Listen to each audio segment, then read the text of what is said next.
Bienvenue dans cet épisode 2 de La Voix est libre. Aujourd'hui, on reçoit Nicolas Drolet. Donc, bonjour Nicolas. Bonjour Héloïse, bonjour Elliot. Salut. Donc, Nicolas, toi, tu es étudiant à l'Université Laval, impliqué avec le Parti conservateur du Canada. Exact. Puis aussi, je me suis impliqué au municipal lors de la dernière élection à Lévis pour Prospérité Lévis, équipe Steve Bléné. D'ailleurs, très belle victoire. Pourquoi t'étudies à l'université déjà de base? Ben, j'ai fait un bac de 4 ans en Sciences Po de 2021 jusqu'à 2025, en fait, jusqu'à cette année où j'ai gradué en juin dernier.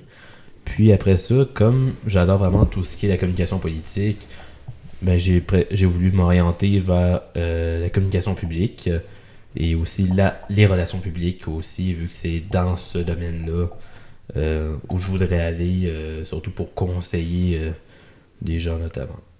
Donc, c'est vraiment ton objectif de carrière de travailler dans la communication politique. Oui. D'ailleurs, tu le fais déjà un petit peu, si je ne me trompe pas, avec le Parti conservateur du Canada? Ben, disons, j'ai essayé de le faire.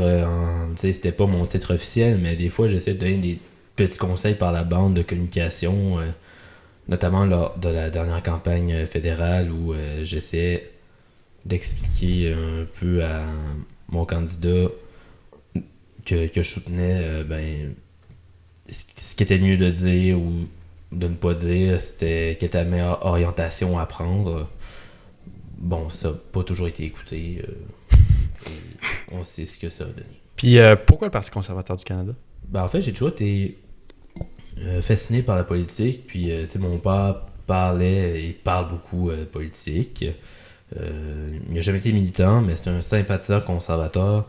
Donc, tu sais, quand ça fait depuis longtemps que t'es jeune, quand t'es jeune, c'est difficile de ne pas être sensibilisé par ce type de discours-là. Mm-hmm. Donc, j'ai pas mal emprunté la même track, mais j'ai voulu...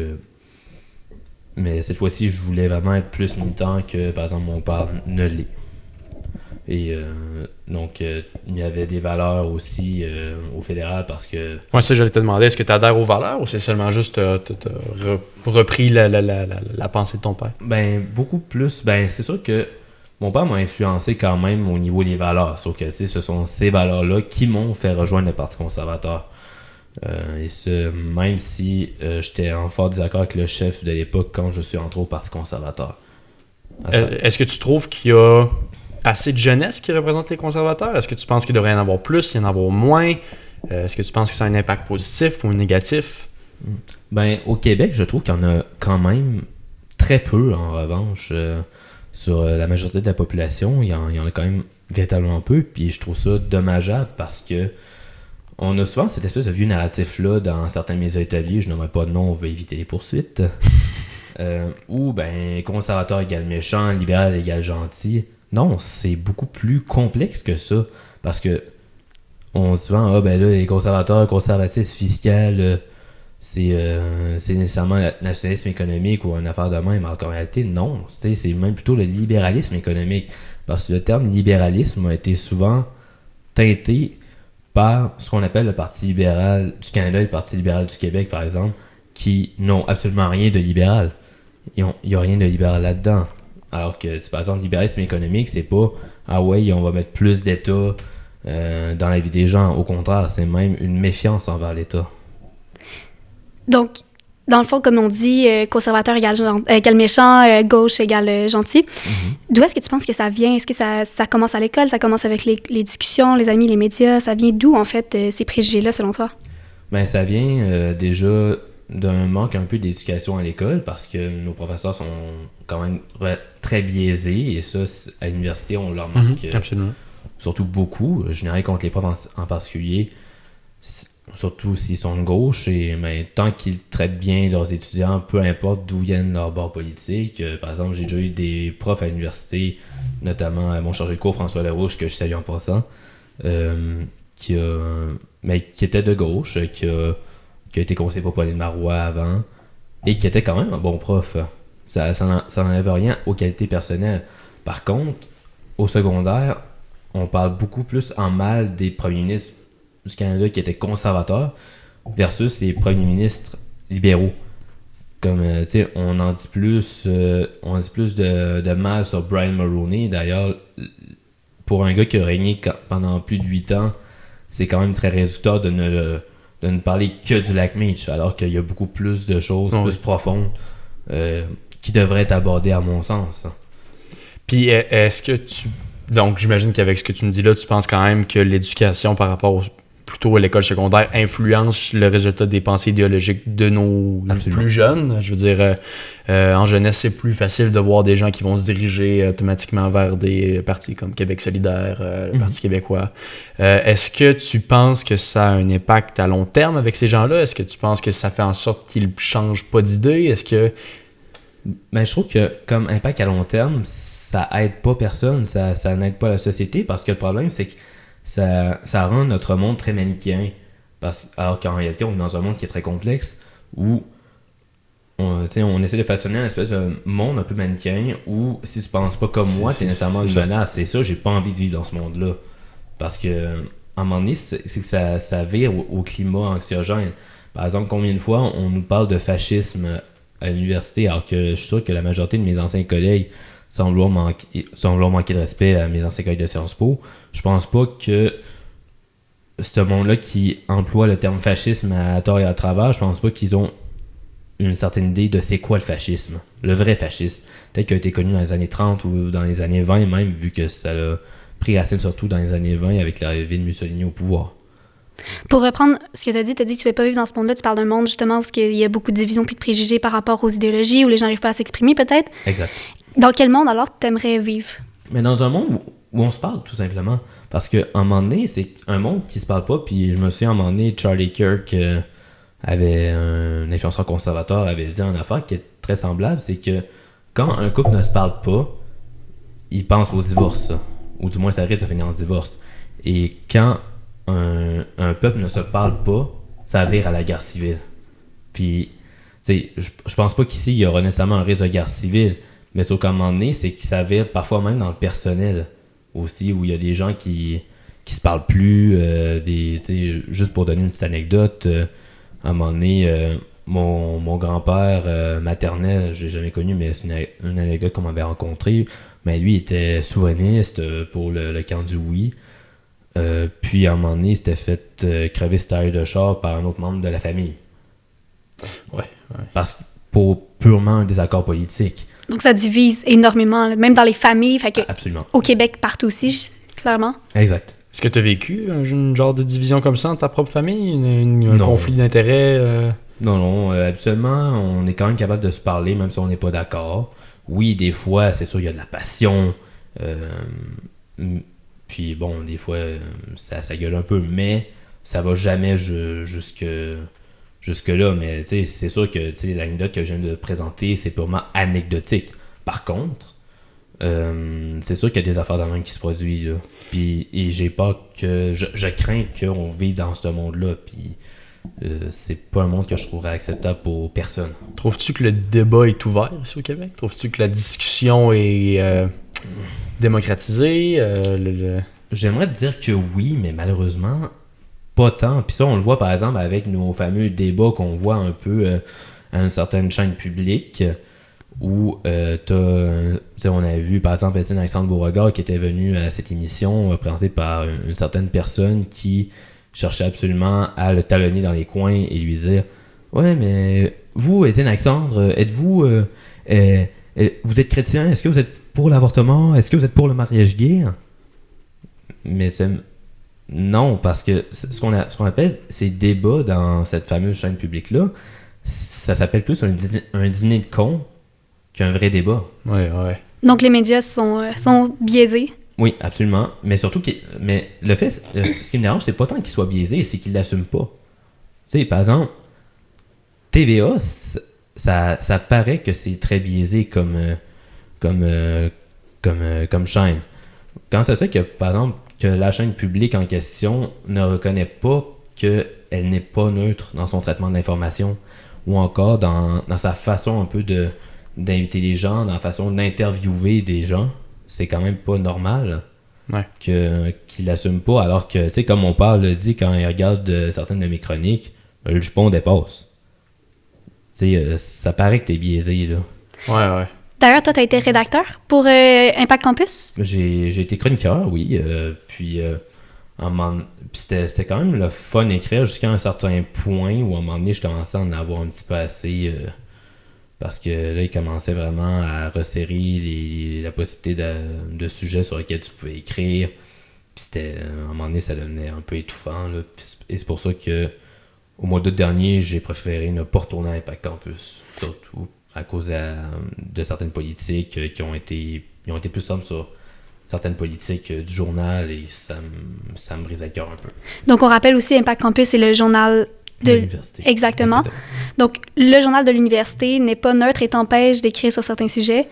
Ben oui, parce que tu sais, il voulait faire il voulait faire ça en espèce de plus en magazine là, où comme on faisait avant, où tu avais de moins en moins de sujets, mais à la limite, ça, c'est pas tant ce qui était dérangeant. Ce qui était dérangeant, c'est que on intervenait constamment dans ce que j'écrivais. C'est-à-dire que tu sais, on mettait beaucoup d'écriture inclusive. Je sais pas si vous avez déjà lu un article en écriture inclusive. C'est lourd. Ouais, ça, c'est lourd, c'est indigeste. Puis, tu sais, mon but, c'est que je veux que les gens qui m'aiment bien lisent ce que j'écris. Mon but, c'est d'attirer les gens sur ce que j'écris, pas de les faire fuir. Mm-hmm. Puis dans un Québec où je reprends tes mots, corrige-moi, si dans un Québec plutôt biaisé, là, je pense que est-ce que tu penses que la relève en politique, les jeunes qui s'intéressent à la politique ont un défi plus grand à relever que ceux des années précédentes, là, début des années 2000, même 90-80? Est-ce que tu penses que la jeunesse présentement a un plus gros défi à relever pour la relève politique que ceux d'il y a plusieurs années? Absolument, parce que quand t'es en politique, surtout si t'es un jeune de droite, peut-être pas nécessairement droite sociale, quoique si la sécurité c'est un thème qui est plutôt social, donc dès que tu es pour la sécurité, tu touches un petit peu à la droite sociale. Ouais. Mais c'est pas souvent, c'est que quand tu colles des étiquettes, c'est qu'il faut que tu défasses ces préjugés-là. Puis je pense que Génération Ambition permet quand même de bien le faire. Sauf que là, c'est rendu plus difficile parce que souvent, quand t'es ça qui est vraiment impliqué dans un parti politique, j'étais le premier à rejoindre dans ma famille à rejoindre un parti politique officiellement, donc avec carte de membre et tout. Surtout, je l'avais rejoint quelques mois avant la campagne fédérale, qui a mené à ce qu'on sait avec des conservateurs qui avaient perdu un nombre considérable de sièges et la démission même du chef. Ben, j'étais tout le temps obligé de défendre un peu le chef, même si ce qu'il disait, sa façon un peu de se comporter me mettait mal à l'aise dans le sens que il répondait très peu aux questions, restait vague sur certains sujets. Puis le nombre de fois où il y avait un membre de ma famille qui me disait « Ouais, là, Nick, ton chef, là, c'était pas fort son affaire. » C'est oui, mais tu sais, j'essaie encore de trouver des qualités parce que, bon, tu sais... Fait que pour toi, adhérer à un parti politique veut pas dire adhérer à toutes ses valeurs, ce qu'il présente, tout ce qui est montré de ce parti-là? Non, absolument pas. Et même les partis politiques, puis ça, c'est la politique de base 101, c'est des coalitions, souvent. Oui. C'est des coalitions, tu sais, j'apprends pas grand-chose à la personne qui nous écoute. J'apprends rien à personne, c'est-à-dire que tu sais, t'as des libéraux économiques, et c'est ce qu'on a, le libéralisme économique qui est d'ailleurs la doctrine du Parti conservateur depuis très longtemps. Ensuite, des nationalistes québécois, puis t'as des conservateurs sociaux. Donc surtout des gens qui sont... Il y a des gens aussi qui sont très pro-vie, comme notamment celui qui a dirigé le Parti conservateur jusqu'en 2019, si je ne me trompe pas sur la date. Puis est-ce que tu penses que justement cette espèce de concept-là de devoir adhérer à toutes les politiques, toutes les valeurs d'un parti est un enjeu en tant que tel à la jeunesse en politique? C'est un enjeu dans le sens que quand tu as un membre de ton parti ou un élu de ton parti dit telle affaire, c'est que t'es comme tout le temps obligé de rappeler que mais lui, il représente pas tout le Parti conservateur. Ce n'est qu'un élu qui ne représente que son comté. Il ne représente qu'une petite partie de la frange. Comme le disait Justin Trudeau, une Fringe minority. C'est ça un peu qu'on peut dire là-dessus. C'est juste qu'à un moment donné, c'est que ça devient un petit peu étouffant dans le sens que tu es toujours obligé de dire ouais, là, être obligé de justifier. Sauf que par contre, quand tu as par exemple, des gens de Québec solidaire, par exemple, quand leur co-porte-parole sort et dit des dingueries, un peu comme on a entendu que Éric Duhem était de droite et tout. Pas de droite, mais d'extrême droite. À l'émission de Paul Larocque. Ils n'ont pas souvent besoin de justifier. Au pire, ils ont juste l'air un peu ridicule dans les médias de droite. Ouais. Parlant d'Éric Duhem, toi, tu t'es beaucoup impliqué au Parti conservateur du Canada. Est-ce que tu t'impliques aussi au niveau provincial? Non, je m'implique pas au provincial. C'est pas que je n'aime pas Éric Duhem tant que ça. C'est juste que j'ai quand même beaucoup de choses sur les épaules. Là. Je m'implique. J'ai déjà le municipal sur le dos. J'ai déjà le fédéral où je m'implique quand même assez activement. Donc, c'est pas tant que j'ai un dédain envers le Parti conservateur du Québec. Je trouve que, par exemple, Éric Duhem fait bien ça. D'ailleurs, je trouve ça un peu ridicule qu'il y ait du monde qui veut son départ parce que le gars reprend quand même son parti alors qu'il y a à peine 1%. Il fait monter jusqu'à 12% à peu près. Donc, c'est quand même... Tu vas pas mettre dehors le gars qui a fait progresser ton parti. C'est lui qui l'a ramené, en fait, un peu à la vie. Là. Oui, il l'a ramené à la vie. Fait que c'est un peu ridicule. Un peu, c'est comme, puis le monde font pas mal la même réflexion avec Poilievre de ben là, il faut le mettre à la porte, il a gaspillé l'avance. Ok, bon. Première affaire, là, quand Pierre Poilievre était au sommet des sondages, là, il était crédité entre 40 et 45% des voix. Il a fait 41. Donc déjà, l'avance n'a pas été gaspillée en soi. Non. Parce que moi, c'est déjà un peu énervé. C'est juste qu'à un moment donné, c'est que ce genre de commentaires-là, c'est stupide, là. Puis, tu sais, surtout qu'il y a beaucoup de membres conservateurs, je dirais pas que c'est une majorité, loin de là, qui tombent dans le narratif médiatique, comme quoi, tout ce que fait les conservateurs, c'est nécessairement pro-Trump, genre d'affaires-là. Alors, non, ça n'a rien à voir. C'est même très loin de ça. Est-ce que tu es inquiet pour le vote de confiance du mois de janvier, non? Non, je pense que Pierre Poilievre a quand même une très bonne base sur laquelle il peut se reposer. S'il ne change pas d'idée, un peu comme l'avait fait un certain Erin O'Toole il y a de 2021 jusqu'à 2022, je pense qu'il est quand même bien parti. Surtout que faut pas non plus se faire des pas juste parce qu'il y a un député que je n'aimerais pas, mais qui a quitté le parti pour rejoindre les libéraux par pure ambition personnelle, surtout que ce député-là était pro-vie. Donc, tu sais, quand on me dit Red Tory, je peux pas empêcher de sourire un peu parce que c'est un pro-vie qui est Red Tory, j'ai jamais vu ça dans ma vie. Ouais. Comment tu vois le gouvernement fédéral présentement? Est-ce que tu penses qu'il y a une bonne gestion des affaires? Penses-tu que la position de Mark Carney s'approche de celle des conservateurs? Surtout que là, on vient d'avoir le budget qui est adopté. Budget adopté, t'en penses quoi de tout ça? Ça n'a pas passé loin là, de repartir en élection? Honnêtement, je trouve que c'est une farce. C'est une farce, c'est-à-dire que le gars te promet de résoudre... On va revenir à l'équilibre budgétaire. OK, qu'est-ce que tu promets? 80 milliards de dettes supplémentaires. Oh, ouais, méchante gestion rigoureuse. Surtout, c'est que Mark Carney, je ne doute pas de ses compétences comme banquier central, mais ce n'est pas un leader. Au Canada, tu as besoin d'un leader, de quelqu'un qui tient la barre. Et comme on voit un peu avec les États-Unis, si on a tellement un bon leadership au Canada, comment ça se fait que tu as des premiers ministres provinciaux comme Doug Ford qui se permettent de s'ingérer dans les affaires internationales? Aux États-Unis, même si tu as des gouverneurs démocrates qui sont opposés à Trump, ils ne se mêlent pas, en tout cas, pas que je sache, ils ne se mêlent pas des affaires internationales parce que ça relève du domaine fédéral. Donc, il faut quand même que chacun soit à sa place au Canada. Puis c'est ça un peu que je déplore, que l'unité canadienne, on nous avait vendu Mark Carney comme étant celui qui allait ramener l'unité canadienne. Sauf que quand tu vois ça, tu fais ouais, méchante unité, Christy, tout le monde va de son bord. Penses-tu que le Canada aurait été prêt pour une autre élection? Pas pour l'instant, honnêtement. Je souhaiterais honnêtement que les conservateurs gagnent. C'est juste que pour l'instant, il y a beaucoup de choses à rebâtir. Puis je sais que là, les conservateurs ils ont commencé quand même leur ménage. Donc, c'était là que le renvoi, par exemple, de Jenny Byrne, il y a quelques mois, c'était en août dernier si je me trompe pas. Puis ça, je sais pas d'ailleurs pourquoi les médias n'ont pas parlé de Jenny Byrne quand elle est plus dans le portrait. Mais Ils choisissent bien leurs histoires. Ben oui, ils choisissent bien leur histoire, mais des fois, c'est même mal choisi. C'est pourquoi vous parlez d'elle? Elle est plus là. She's no longer in the picture. Tu sais, passe à autre chose.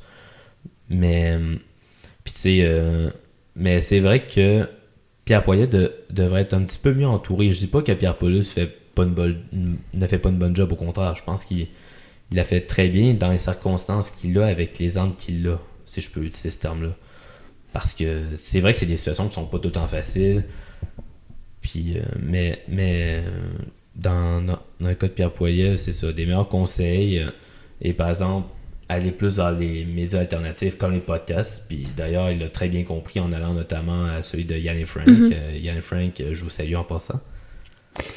Pour revenir sur toi, mettons, si tu avais un politicien que tu t'idolâtres, là, est-ce qu'il y en a un en particulier? Ben, je dirais Pierre Poilievre parce que.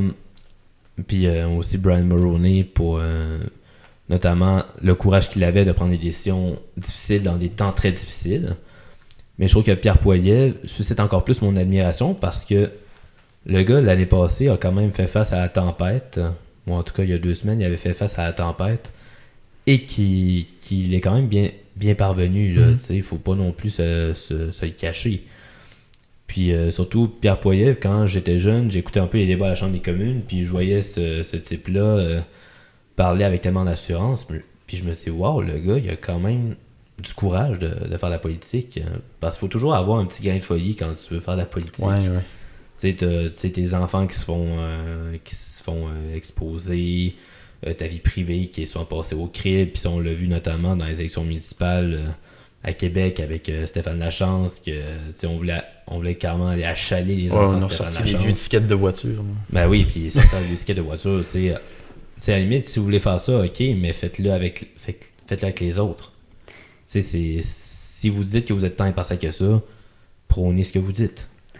Mais faites ce que vous prônez, par contre. Y a-t-il un enjeu particulier qui guide un peu ton implication politique et t'aimerais régler quelque chose qui te préoccupe plus que d'autres? Ben, la sécurité, parce que la sécurité, c'est un enjeu qui me préoccupe particulièrement parce que notre monde devient de plus en plus insécure.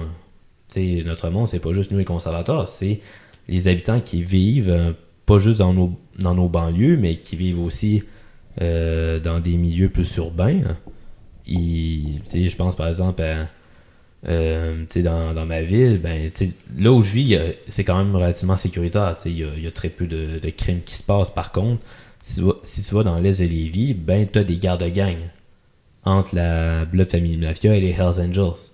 Puis il faudra beaucoup de volonté politique pour pouvoir s'attaquer à ce problème-là. Certes, ce sera toujours très difficile d'éradiquer l'hydre, mais il faudra s'attaquer à ce moyen-là, mais il faudra s'attaquer à ce problème-là d'une manière ou d'une autre pour qu'on soit dans un monde un peu plus paisible. Ce sera peut-être pas parfait, mais à un moment donné, il faut qu'il y ait quand même l'amorce d'une solution qui soit enclenchée. Puis c'est quoi cette amorce de solution-là que tu vois? Ben déjà, il y avait un maire républicain à New York qui était Rudy Giuliani. À un moment donné, lui, il avait dit tolérance zéro. Hein. Donc, en gros, ce qu'il avait fait, c'était qu'il avait nettoyé les rues de New York avec la théorie de la vitre brisée. C'est-à-dire que tant qu'il y a relativement peu de crimes, il faut s'en occuper au plus vite. Parce que si on s'en occupe pas, il y aura plus de crimes plus graves qui vont arriver. Puis, et c'est la fameuse théorie de la vitre brisée. C'est que si tu as une vitre qui est brisée, et que tu la répares pas, ça montre juste que tu t'en fous un peu et que et qu'il y aura plus de vitres brisées. Hein. Tu sais, éventuellement, le bris va s'agrandir. Exact. Donc, la sécurité, c'est un enjeu super important pour toi. Mm-hmm. C'est aussi, j'imagine, une de tes valeurs. Oui, tout à fait. C'est quoi tes autres valeurs importantes?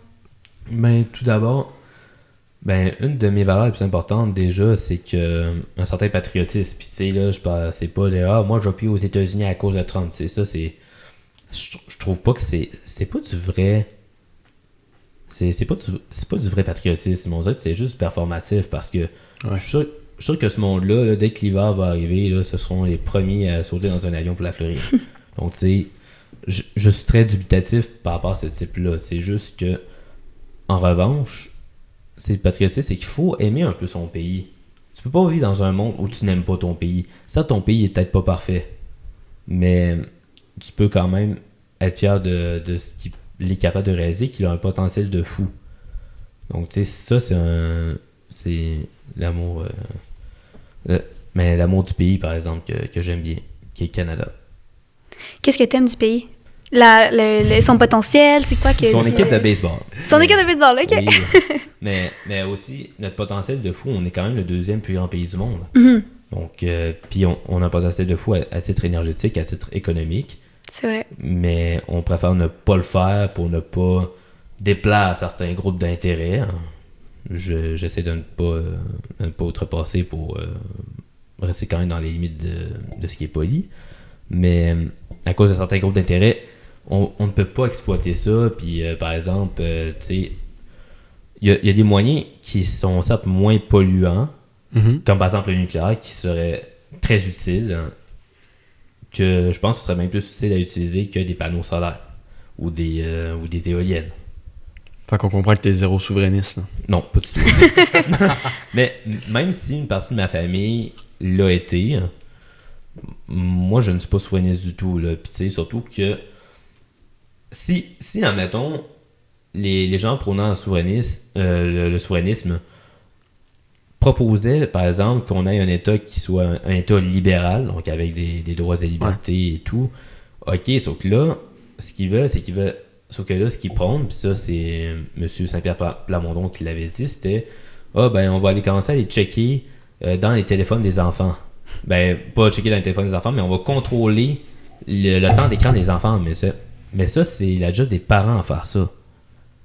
Tu sais, moi, j'étais élevé là, par des parents qui étaient très responsables, qui étaient certes durs, mais tu sais, c'était pas. J'étais pas maltraité, là, mais qui étaient quand même stricts là-dessus. Puis okay. ils nous ont appris à être responsables. Si on ne responsabilise pas personne, il n'y aura jamais rien qui va se produire. Donc, les parents devraient avoir un rôle à jouer plus important que l'État dans la responsabilité, dans l'éducation de leurs enfants. Ben, parce que c'est les parents qui t'éduquent plus que l'école. C'est-à-dire que, tu sais, oui, l'école t'apprend à compter, t'apprend à lire et à écrire, mais c'est les parents qui t'apprennent les bonnes manières, comment te tenir à table et aussi comment te tenir en société. Le civisme, ça s'apprend en premier lieu à la maison. Dans la famille. Oui, dans la famille. Exact. Donc, en ce moment, ça pour revenir un peu sur l'enjeu de la souveraineté, comme Iliette parlait tantôt, tu penses quoi, justement, de voir le PQ prendre plus de place dans les sondages? Mais ils prennent plus de place dans les sondages simplement parce qu'il n'y a pas grand monde.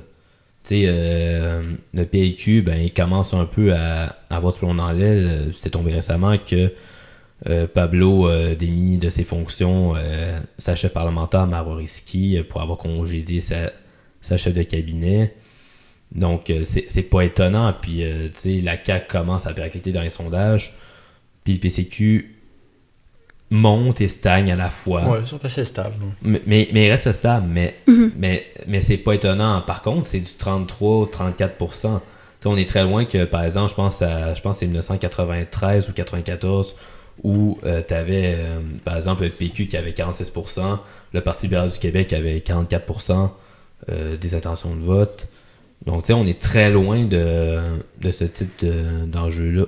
Très loin de ce type de pourcentage-là. Là, exact. On est plus dans les 30 et quelques %. Ça, puis on voit aussi que c'est pas l'enjeu de l'indépendance nécessairement qui guide les gens à se rallier au PQ. Là, on voit, je pense qu'il y a 61% des gens dans le dernier sondage que j'ai vu là, qui disaient qu'ils voulaient même pas entendre parler de référendum. Mais en plus, oui. Ouais, l'appui à la souveraineté est en baisse. Exact. Mais il est en baisse. Puis aussi, c'est quand...